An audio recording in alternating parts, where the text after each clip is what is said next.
अस्सलाम वालेकुम नाज़रीन, मैं हूँ तज़मीन जावेद और ये है बात से बात तक पॉडकास्ट। आज बहुत ही तारीखी रोज़ है। पाकिस्तान का किरदार दुनिया भर के सामने नुमाया होकर आ चुका है। पाकिस्तान की तारीफें हो रही हैं।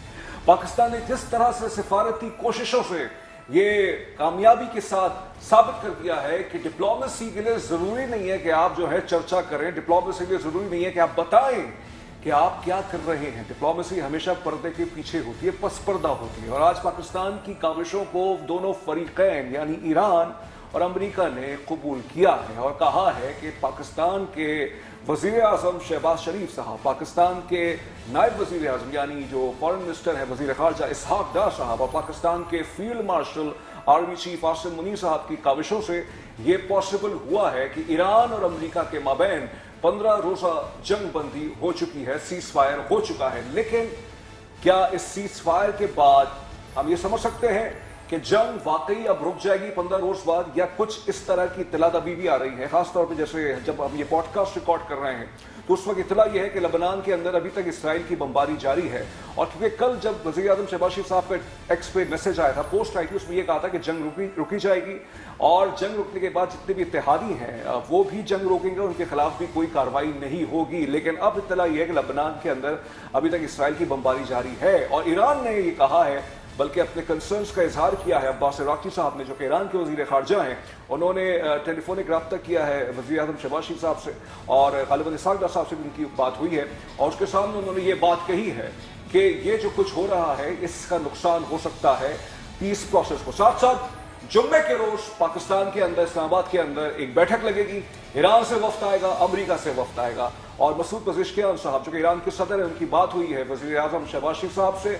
उसके अंदर उन्होंने ये एक तरह से कंफर्मेशन दे दी है कि ईरान का वफ्द डेलीगेशन जो है वो पाकिस्तान आएगा, अमेरिका का भी वफ्द आएगा। लेकिन ट्रंप साहब ने न्यूयॉर्क पोस्ट से बात करते हुए कहा है कि अमरीकी नायब सदर जेडी वैंस नहीं आएंगे, कोई और आ सकता है। गालिबन गुमान यह है कि स्टीव विटकॉफ आ सकते हैं या एक दो और लोग आ सकते हैं। तो इस हवाले से आज हम बात करेंगे। वक्त बहुत मुख्तसर सा होता है पॉडकास्ट के अंदर, मुझे अपनी पे ज़्यादा रखनी है।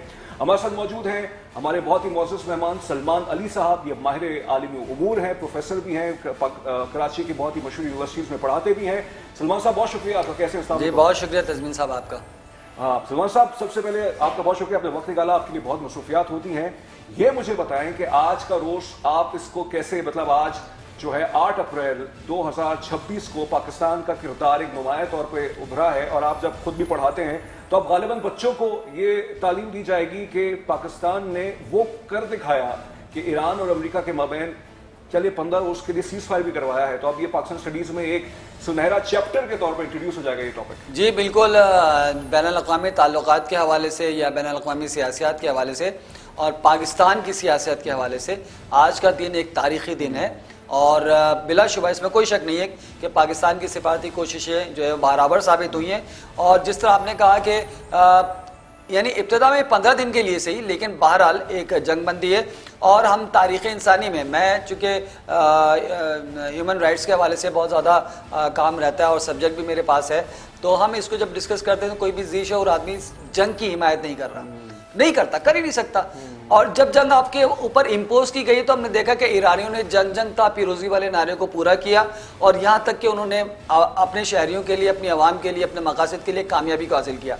लेकिन ज़ाहिर है कि जंग का एंड टेबल टॉक के जरिए ही होता है। सिफारती ज़राए ने यह साबित किया और पाकिस्तान का किरदार इसमें नो डाउट आप फरामोश नहीं कर सकते, तारीख में लिखा जाएगा। और मुझे तो ये कहने में कोई बात नहीं है कि आने वाले ज़माने में जब हम पाकिस्तान स्टडीज़ को पढ़ रहे होंगे, पढ़ा रहे होंगे, तो 8 अप्रैल जो है ना वो हमारे लिए एक तारीख़ी दिन होगा और हमें ये कहना होगा कि यार कौन सा वाक़या हुआ था जी, पाकिस्तान ने इस्लामाबाद मुआहदे के लिए एक दिन का इंतखाब किया, एक तारीख का इंतखाब किया। बहुत बड़ी बात, बहुत बड़ी बात है। जितनी तारीफें की जाए बहुत बड़ी बात है। और तमाम सियासी जितनी भी सबकी वाबस्तगियाँ हैं, बिल्कुल हर किसी की सियासी जमातों से वाबस्तगियाँ होती है, इस वक्त उठने की ज़रूरत है। और इस वक्त ये खबर ये भी है कि कौमी असम्बली के अंदर अपोजिशन लीडर महमूद खान अचकज़ई साहब ने कहा है कि हम हुकूमत का भरपूर साथ देने के लिए किसी कोई कंडीशन नहीं लगाएंगे, उसमें हम साथ देने के लिए तैयार हैं। मशरिक़ वस्ता के अंदर अगर आग में पानी पाकिस्तान डाल रहा है और इस आग को बुझा रहा है तो उसमें साथ देंगे। बहुत ही अच्छा बयान है, लेकिन कुछ ऐसा बयान शायद पाकिस्तान तहरीक इंसाफ की तरफ से भी आता है तो बहुत ही अच्छा होगा। सुलमान साहब आ जाते हैं, लेकिन इस पर प्रॉब्लम है। ईरान के 10 नुकात हैं, ईरान ने अपने 10 पॉइंट्स दिए हुए हैं जिसमें यह कहा गया है कि जितने भी अमरीकी अड्डे हैं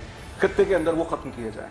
उन्होंने ये कहा है कि जो अपना हुर्मुज़ है وہ مطلب اس میں آپ ہم پہ زور زبردستی نہیں کر سکتے. جورسڈکشن جو ہے وہ ایران کی ہی رہے گی اور ایران کے ہی کنٹرول میں رہے گی آرمی کی. بہرحال وہ انہوں نے اجازت تو دے دی ہے کہ وہ جا سکتے ہیں وہاں سے. تیسری ان کی یہ ہے کہ ہمارے کسی بھی اتحادی پہ, جس کو آپ ایکسس آف ریزسٹنس کہتے ہیں, آپ حملہ نہیں کریں گے. یہ وہ بلاکیڈز ہیں یا آپ کہہ سکتے ہیں رکاوٹیں ہیں مذاکرات کی وجہ سے, کیونکہ اگر یہ ایسا ہو جاتا ہے, ایسا تو مشکل ہی لگ رہا ہے, تو پھر 15 روز کے بعد کیا پھر سے خطہ اسی جنگ کی طرف جا سکتا ہے؟ دیکھیے پہلے تو میں اس چیز کی طرف وضاحت کرنا چاہوں گا کہ جب آپ مذاکرات کی ٹیبل پر بیٹھے ہوتے ہیں